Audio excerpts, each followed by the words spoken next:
These are the eggs of an animal species that has roamed this earth for over 200 million years, and in this video I'm hatching the eggs and raising them to adulthood, but that alone would be boring, right? That is why I have these. These are eggs of a species that has roamed this earth for over 200 million years, but it's a different species, okay? Let's go to day 1 when I did the unboxing. Wait, I have to rebox them real quick first. And action. I wonder what is in the box. Let's open it real quick. Oh, eggs. What a surprise. So these are eggs of tribes. The weird part is, tribes live in water, but these eggs can survive dried for decades. When you put the eggs in water, they hatch in something prehistoric looking. And yes, don't worry, I'm building them a nice tank later. Of course, our tribes need food when they hatch, and since they are going to be tiny, they eat microscopic things. Speaking of microscopic, there's a link to my OnlyFans in the description. Just kidding. I'm going to add a bit of the water and the sand of this dirty aquarium into the hatchery. This kinda looks like a shot, probably full of brain-eating amoeba. I would drink it, but these poor things would starve. Anyway, the only thing that is alive in the water of this dirty aquarium are infusoria. This is a mixture of microscopic organisms that are perfect as food for the baby tribes. Okay, let's add this to the hatchery. The brown things that are in there are dead leaves.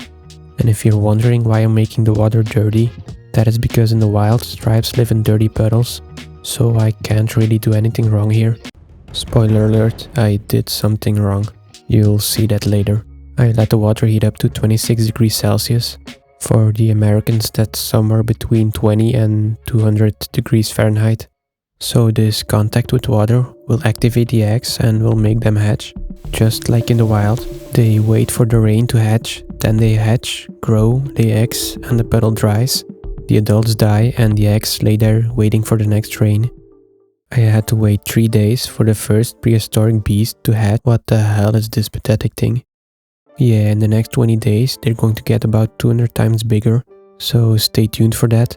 This is only their first stage. The next couple of hours, more and more started to hatch. And yes, they all are bouncy. At day 4, most of them are still stage 1, like these here, but some are already a bit further. Do you see the difference? Wobbly, elegant. Wobbly, elegant. Yeah, you get the point. On day 5, most of them have reached the second stage. And there are a lot of them too. They are starting to eat from the biofilm layer on the top. These are bacteria and other small organisms. They are filtering it out of the water. They are definitely hungry, so I'm feeding them some algae powder. Just a tip. That's what she said. I am dipping it in the water where most of them are. I have to be careful I don't add too much or they will overeat. That doesn't sound too bad, but they will feel bloated. Just kidding, they will die. Here you can see them filter the water. They have these appendages that help guide the food towards their mouth, but you will see that better when they are big. On day 6, a lot of them are still alive. That is actually a big accomplishment, because the people that have seen this video I did 2 years ago know that I only managed to get one to adulthood back then. But clearly, now I have knowledge, I have experience, yeah, they all died. I have no clue why or what I did wrong, but on day 7 they were all gone. I felt really bad, but I wasn't about to give up. This time I'm following the advice of a world-renowned expert in science. You probably know him too, he's pretty famous. His name is Random Dude on the internet. So I mixed exactly 30% mineral and 70% distilled water, give or take.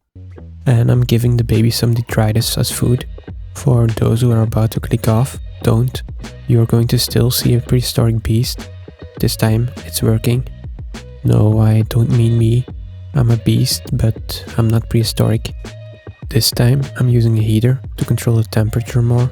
And I'm also adding a small piece of a plant for oxygen from an aquarium jar I made like 3 years ago. This should produce enough oxygen for them to last in the hatchery. Duckweed is like the herpes of aquariums. Once you get it, it will never leave. so I'm removing some. I ordered some more Triap's eggs. Imagine surviving millions of years as a species to end up as a toy for kids. But then you get lucky and at least an adult buys you. But then it turns out that that adult is the biggest idiot ever. But lucky for them, at least this set came with an awesome enclosure. Wait, what?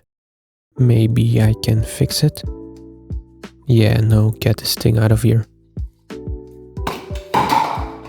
Of course, I'm making them a real awesome home, but before we do that, I'm going to add the eggs to the hatchery. So I have a whole bunch of leftovers now, and I don't really know what is what anymore, so I'm adding a bit of everything. Don't worry, I'm skipping the first few days this time, so you don't have to see the boring parts again. There will be a real prehistoric beast on your screen in no time. First, I'm building the big tank. Triaps love to dig, so of course they need sand. And I'm adding it in the only way I know how to, with an awesome sand adding montage.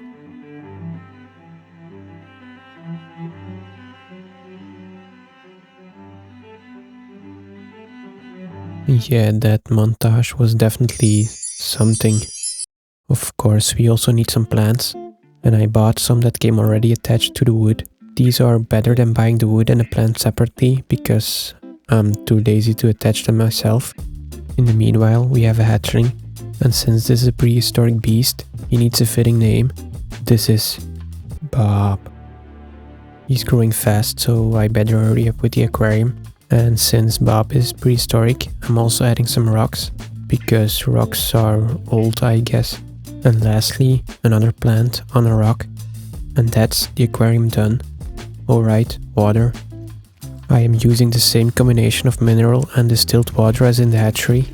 This will make it easier to acclimate them once they are transferred to this aquarium. Adding some detritus because the expert said I should do this. And this is the end result. Yeah, this sucks. Maybe it looks better when I do this drive-by shot. Yeah, no, still crappy. But my competition is literal puddles, so I guess I'm good. On day 4, Bob is still alone. This makes the hatching rate bad. Very, very bad. The survival rate, however, is 100%, which is probably the best ever for Triaps. On day 5 we have a new hatchling. This actually changes the hatching rate from very, very bad to still very, very bad. The survival rate, however, stays 100%. Yeah, Bob ate him. Damn it. I don't know if I mentioned this, but Triaps are cannibals. In the next couple of days, Bob kept growing, and I moved him into a spot where he also gets natural light. And yes, that's poop. I kept feeding Bob the algae, but you have seen it already, so I'm skipping till the day I finally could give him some real food. And yes, that's poop. This is Triaps food that came with the set, and Bob is finally big enough to eat it. I am pretty sure this is just fish food. They slapped the name Triaps food on it and charged double. He found the food pretty quickly. Bob is still pretty small, so it's not easy to get good footage. The guys that are watching probably understand. You have the same problem when you're taking a dick pic. I'm sorry, that one was below the belt. I am slowly adding more and more water from the main tank to already acclimate Bob. This will make it easier to transfer him in there later. Every day Bob is growing more and more. And yes, that's poop. Give Bob a few more days and he's ready to be moved into the big tank. On day 10 nothing happened, so I don't know why I'm showing you this. Oh well, too late now. Let's go to day 11, because that is the day I taught Bob how to do backflips. Check this out. And yes, that's poop. He keeps filtering the detritus for food, and of course I also kept feeding him the fish food. I mean the Triaps food. Day 12 was a special day because I saw this. This thing here means it's almost time to move him. This is a shed skin. That means he's growing, and you can clearly see that because he is getting bigger. These things are so weird. I mean, look at that. You have waited a long time for this, but it is finally moving day before I'm putting him in the big tank. I'm feeding him a piece of carrot so he has energy to swim around in all that space he's getting. Leave a like for Bob, he needs at least 69,000. Since he's already swimming in water of the main tank, the only thing I need to acclimate him to is the temperature. Once that was done, it's time to let him in.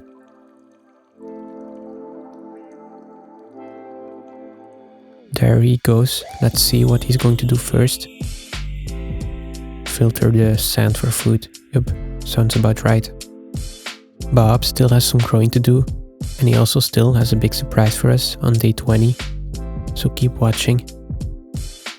This right here made me think Bob is trainable. I should teach him how to swim through hoops or something. That's a piece of carrot, by the way. Like I said, Bob has still a lot of growing to do, so he has to eat well. The next couple of days, Bob just kept swimming and staring into your soul and digging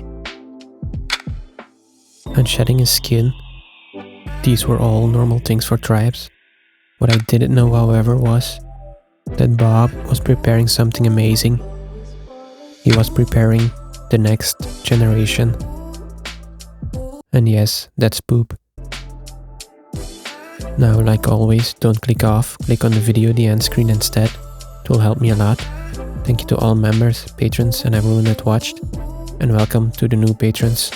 I think you'll like this video next. Bye.